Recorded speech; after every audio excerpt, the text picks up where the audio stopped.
Guys, you need to see this. An AI just created a Hollywood movie trailer and it's insane. So about a month ago, I asked an AI to write me a movie script based on the classic novel Frankenstein.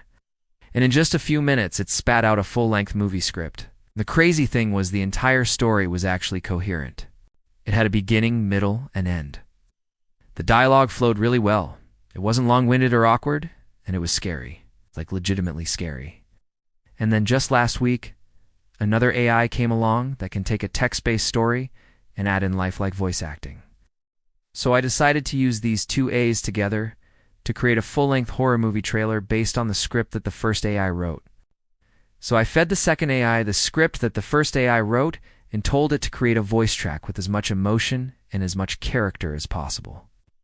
Now what you're about to hear is straight from the AI. There was no human voice actors involved at all. This is all AI. When I read this, it didn't just sound like a robot reading a story, it sounded like an actual person. The emotions were there, the pauses, the emphasis on certain words, the inflections. It was all there. It was like a horror movie trailer from the 80s, I swear. But it gets even better, because now we have the script and the voice track.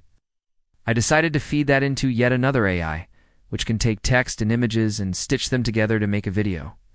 But not just any kind of video, a really high-quality cinematic-looking video. Now again, so far we've used 3 different A's.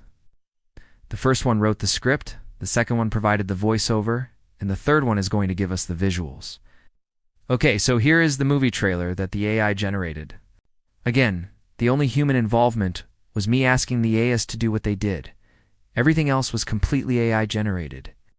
It starts off with our main character, Victor Frankenstein, who is played by Javier Bardem. That was the prompt that I put in. And we also have Igor, who is played by Woody Harrelson. Then we have the monster, played by Brad Pitt. So the way that this works is I would type in a couple of sentences describing what I wanted the scene to look like. Then I would give it a list of the characters that needed to be in that scene. Then I would give it a list of emotions that I wanted to convey in that scene. And then finally, I gave it a list of movie genres that I wanted it to emulate. For this particular scene, I told it to emulate scenes from the movie The Silence of the Lambs. And honestly, it looks pretty good. I mean, it's definitely got that grainy, dark horror movie look to it. The way that Brad Pitt's face was generated is kind of creepy. Oh, like if I saw this on a streaming service, I would click on it. So we have some more scenes here where I told it to emulate the movie Hereditary. You can definitely tell that it's trying to mimic that style. I feel like the lighting and the framing of the shots is pretty close. I don't know about you guys, but I would definitely watch this movie. It's like I am genuinely intrigued. Here's another one where I told it to emulate the movie The Shining. And I think it did a pretty good job. The lighting looks similar.